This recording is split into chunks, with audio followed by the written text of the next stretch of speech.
আজি বহু দিনৰ মূৰত আপোনালোকলৈ এটা লং ভিডিঅ' লৈ আহিছোঁ দেই। সকলোৱে চাব আৰু চাই সঁহাৰি জনাব বুলি আশা কৰিছোঁ।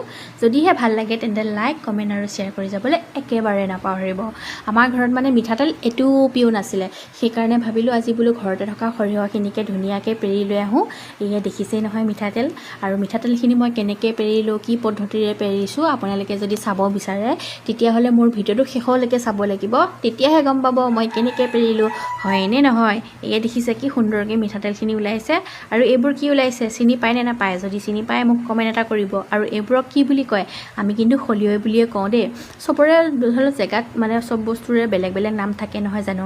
তাৰপিছত এয়া দেখিছে নে কি সুন্দৰকৈ একদম মেচিনটোত সোমাই দিছে, আৰু সেই খলিহৈখিনি ধুনীয়াকৈ গুৰি হৈ পেলাই এই মেচিনটোত পৰিব, আৰু ই ধুনীয়াকৈ একদম ট্ৰেন্সফাৰ কৰি পেলাই মিঠাতেলৰ ৰস ওলাবলৈ মানে সহায় কৰিব। আৰু এই ৰসখিনিয়ে গৈ পিছত আকৌ সেইফালে খলিহৈ হয় একদম মেচিনটোৰ পৰা ওলাই যায়। আৰু বহুত পদ্ধতি আছে দিয়ক, প্ৰথমবাৰৰ কাৰণে দেখিছোঁ, সেইকাৰণে ভাবিছোঁ আপোনালোককো বোলো দেখাই দিওঁ।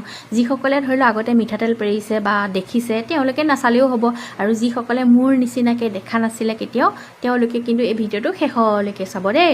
দেখিছেনে কিমান ডাঙৰ এটা মটৰত এই মেচিনটো চলি আছে হয়নে? মটৰটো কিন্তু আমাৰ মানে সচৰাচৰ পানী উঠোৱা মেচিনটোৰ লগত দেখিবলৈ একেই, কিন্তু অকণমান ডাঙৰ, আৰু সেইকাৰণেতো মেচিন চলে হয়নে নহয়। তাৰপিছত দেখাই দিছোঁ আৰু আপোনালোকক ধুনীয়াকৈ একদম মেচিনটো কেনেকৈনো চলি আছে আৰু কেনেকুৱা পদ্ধতিৰে তেলবোৰ পেৰি আছে ময়ো দেখিছোঁ, সেইকাৰণে আপোনালোককো দেখাই দিছোঁ। তাৰপিছত এয়া ধুনীয়াকৈ সুন্দৰকৈ খলিহৈখিনি আহি আছে, তাৰপিছত আকৌ ৰিপিট কৰি দিয়ে থাকিব। এটা প্ৰচেছকে মানে বাৰে বাৰে কৰিয়ে থাকিব লাগে। মই ভাবিছিলোঁ কি মিঠাতেল জাষ্ট তেনেকৈ গ'লে আৰু সৰিয়হখিনি এনেকৈ দিলে লগতে মানে তেলবোৰ ওলাই আহে, সেইটো বুলি ভাবিছিলোঁ।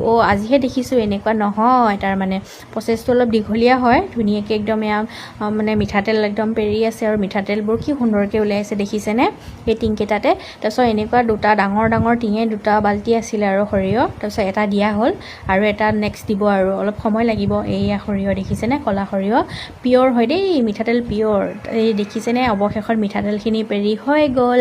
5-6 লিটাৰমান মিঠাতেল একদম এটা টিঙৰ পৰা ওলাইছে, আৰু এইবোৰ অলপ সময় ৰ'দত দিয়াৰ পিছত একদম খাবলৈ পৰা হৈ যাব। দেখিছে আমাৰ ঘৰত এটোপিও তেল নাছিলে, সেইকাৰণে আৰু একদম তেল পেৰি লৈ আহিছোঁ। এনেও ঘৰত মানে মিঠাতেল, পাকঘৰৰ মেইন বস্তু হৈছে মিঠাতেল, চেনি, দালি, আলু। মোৰ কাৰণে মেইন, আৰু আপোনালোকৰ পাকঘৰত কি মেইন মই নাজানো, কিন্তু আমাৰ পাকঘৰৰ কাৰণে সেইটোৱে মেইন। এইজন হৈছে আমাৰ অ'নাৰ, আমাৰ ভূমি খুৰা, তেওঁ হাঁহি দেখিছে। এইবোৰ হৈছে খলিহৈ, এই খলিহৈৰ পৰা কিছুমানে ধুনীয়াকৈ জাকত দিয়ে, কাঁহী বাতি ধুৱে, আৰু মাছৰ খাদ্য হয়। ধন্যবাদ।